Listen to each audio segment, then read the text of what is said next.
तो सारे भाई बहनों को जय हिंद। दोस्तों बात करेंगे यहाँ पे झारखंड में कल विधानसभा सत्र का कल दूसरा दिन था, जो कि ध्यान आकर्षण सूचना के तहत जो विधानसभा में उठाए गए जो बहुत सारे सवाल जो मंत्री जी ने जवाब दिया इसके ऊपर कि क्या-क्या चीज़ें हुई, क्या छात्र के हित में कुछ बातें हुई या फिर नहीं हुई। बहुत सारे जैसे कल लास्ट टाइम में कल जब सत्र समाप्त हो रहे थे उस वक़्त मैं गया था उधर, देख रहा था बहुत सारे हो हंगामे बाहर में विपक्ष के लोग हंगामे कर रहे थे, धरना प्रदर्शन कर रहे थे और बहुत सारे विधायक से एक्सपेक्टेशन लगाए जा रहे थे कि कुल छात्र के हित में वो बात करे। तो जानेंगे दोस्तों इस वीडियो में कि क्या-क्या चीज़ें कुल अ, हुई कल एंड जो आगे क्या-क्या चीज़ें आप लोग को करनी पड़ेगी क्योंकि देखो कहीं पे पुल वगैरह गिर रहे हैं, छात्र को मुझे नहीं लगता ये तो स गवर्नमेंट का इश्यू है।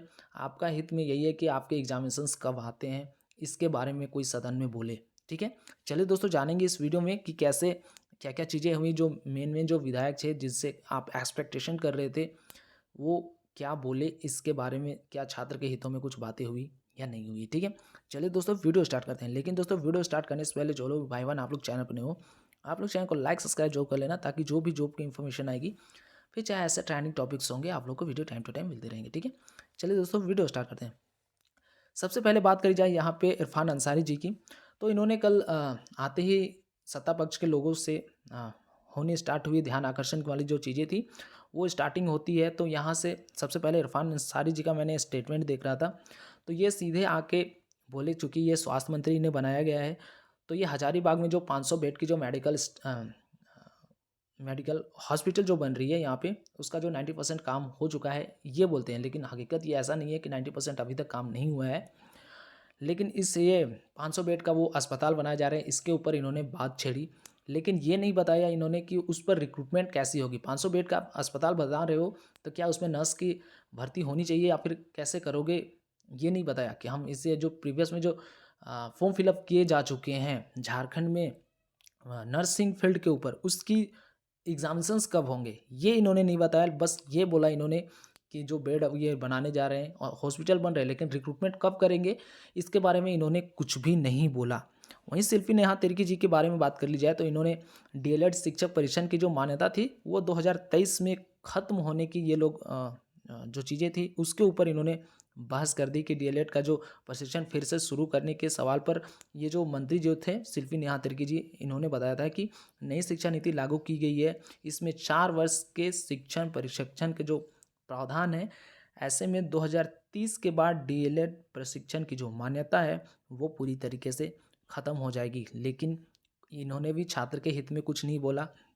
यहाँ पे सबसे ज़्यादा जो एस्पेक्ट जो लगा रहे होंगे, जो भाई-बहन थे, वो जयराम महतो जी से लगा रहे होंगे। लेकिन इन्होंने भी कल जाके पहली बार सदन में जब ये सवाल लेकर गए थे, तो इन्होंने यही बोला कि अल्पसूचित के माध्यम से जो शिक्षा से जुड़ा जो सवाल ये पूछे थे, विधायक इनका जो सवाल था कि 80 उत्कृष्ट विद्यालयों का उद्घाटन सरकार ने किया है, लेकिन 2017 में कंप्यूटर आधारित शिक्षा प्रदान करने के लिए जो स्मार्ट क्लास योजना शुरू की गई थी, वो ये जानने चाह रहे थे कि उत्कृष्ट विद्यालयों में शिक्षकों और छात्रों की संख्या क्या है? मतलब आपने स्मार्ट क्लास तो जारी कर दिया, लेकिन क्या उसमें स्टूडेंट है भी या नहीं है? आप स्मार्ट क्लास कर रहे हो, ऐसा तो नहीं है कि आप बच्चे 2-4 बंदे जो 2-4 बच्चे स्कूल में जाते हैं, 5-10 बच्चे स्कूल में जाते हैं, वहाँ पे आप स्मार्ट क्लास आप डाल देते हो और वहाँ पे पढ़ाई होती ही नहीं है। वो बच्चे स्मार्ट क्लास के लायक ही नहीं है, आप वहाँ पे स्मार्ट क्लास डाल रहे हो, तो ये तो एक करप्शन की भेंट चढ़ जाएगी। वो स्मार्ट क्लास में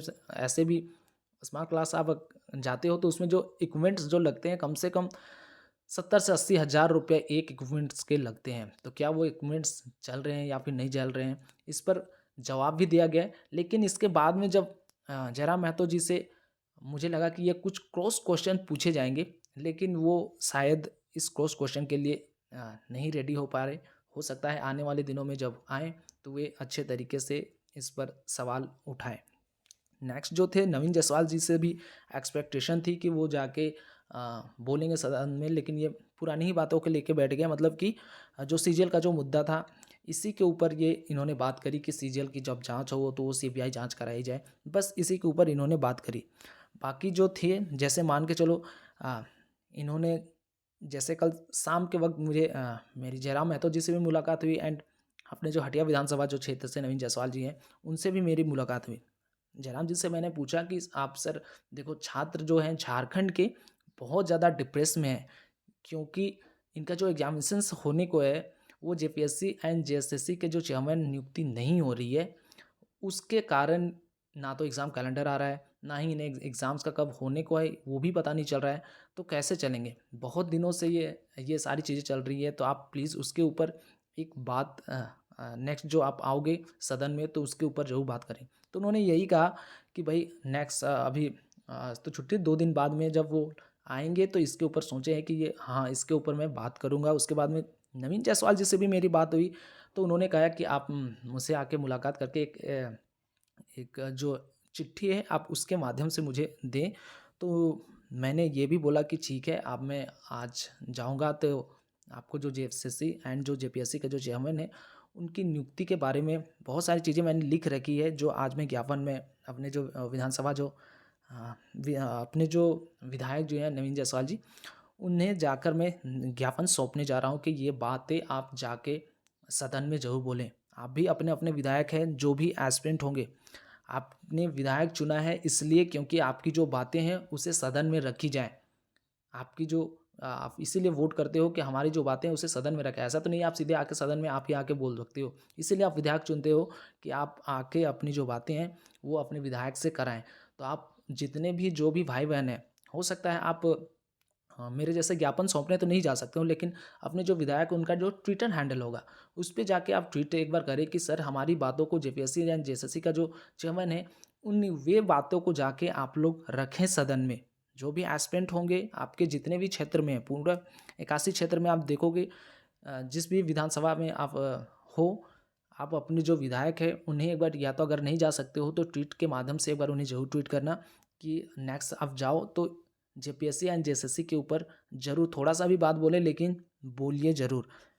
अपने-अपने क्षेत्र में जाएँ, फिर चाहे आप कहीं से भी हो, डुंडी से भी हो, रांची से भी हो, बहुत सारी चीज़ें थी। आप देखोगे कल के डेट में विपक्ष का जो हो हंगामा जिस तरीके से चल रहा था, विपक्ष अपने हिसाब से चल रहे थे, सत्ता लोग अपने हिसाब से चल रहे थे। विपक्ष वालों को बाहर कर दिया गया था, वो लोग धरना प्रदर्शन में थे कि जैक की नियुक्ति जैक में कैसे ऐसे सवाल मतलब जैक की जो अभी जो चीज़ें हुई हिंदी एंड जो विज्ञान के जो प्रश्न पत्र थे वो लीक हो गए, उसके ऊपर धरना प्रदर्शन करते गए। अगर आप नहीं बोलोगे अपने-अपने विधायकों को, थोड़ा-सा इस पर ध्यान नहीं दिलवाओगे तो ये जाके बोलेंगे कैसे? खैर 1-2 लोगों से एक्सपेक्टेशन तो रहती है, लेकिन अगर आप बोलोगे तो इस पर ध्यान जाएँगे अपने विधायक जो भी होंगे, उन्हें एक बार ट्वीट भी कर दो। अगर आप उनसे बात करने में सक्षम हो या फिर उनसे जाके मिलने में सक्षम हो, तो एक बार जाके अवश्य मिलिए, 2-4 मिनट की ही बात है, आपकी बातें ज़रूर सुनी जाएगी एंड उससे होगा फ़ायदा ये कि आप नेक्स्ट जो भी वो आपके क्षेत्र से जो भी विधायक आएँगे यहाँ पे सदन में, तो आपकी बातों को वो ज़रूर उठाएँगे, ठीक है? जो भी भाई एंड जो बहन है, आप एक बार को ट्वीट करना, नेक्स्ट होप कि इसका जो चीज़ें हैं आप लोग को पॉजिटिव रिजल्ट देखने को मिले एंड आपको जो जेपीएससी एंड जो जेएसएससी का जो चेयरमैन की जो नियुक्ति है, उसके ऊपर सदन में बातें गूंजनी चाहिए, ठीक है?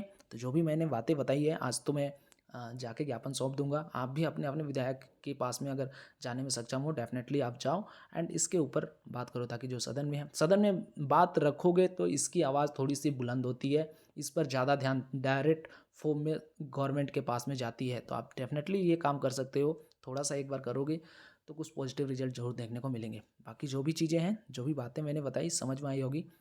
वीडियो पसंद आया होगा तो चैनल को लाइक, सब्सक्राइब ज़रूर करना और दोस्तों के साथ में शेयर ज़रूर करना। मिलेंगे नेक्स्ट वीडियो में, तब तक के लिए जय हिंद, जय भारत।